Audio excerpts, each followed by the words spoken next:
આજે માર્કેટિંગ યાર્ડમાં કુલ 18 જણસીઓની આવક નોંધાઈ હતી। આજે સૌથી વધુ આવક તુવેરની નોંધાઈ છે। 1645 ક્વિન્ટલ તુવેરની આવક સામે એક મણનો ઊંચો ભાવ 2331 રૂપિયા નોંધાયો છે। આ સાથે લોકવન ઘઉંની 827 ક્વિન્ટલ આવક સામે એક મણનો ઊંચો ભાવ 516 રૂપિયા નોંધાયો છે। ટુકડા ઘઉંની 502 ક્વિન્ટલ આવક સામે એક મણનો ઊંચો ભાવ 564 રૂપિયા, જ્યારે બાજરાની 1 ક્વિન્ટલ આવક નોંધાઈ હતી, જેનો ઊંચો ભાવ, નીચો ભાવ અને સામાન્ય ભાવ 355 રૂપિયા નોંધાયો છે। ચણાની 518 ક્વિન્ટલ આવક સામે એક મણનો ઊંચો ભાવ 1231 રૂપિયા, જ્યારે સફેદ ચણાની 114 ક્વિન્ટલ આવક સામે એક મણનો ઊંચો ભાવ 1600 રૂપિયા નોંધાયો છે। 463 ક્વિન્ટલ જાડી મગફળીની આવક સામે એક મણનો ઊંચો ભાવ 1238 રૂપિયા નોંધાયો છે।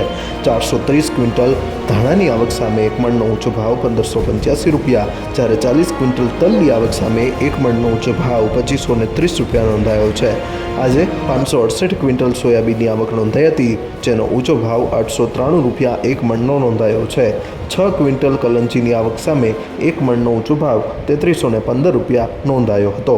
આમ વિવિધ જણસીઓની આવકથી માર્કેટિંગ યાર્ડમાં જણસીના ઢગલે ઢગલા જોવા મળ્યા હતા।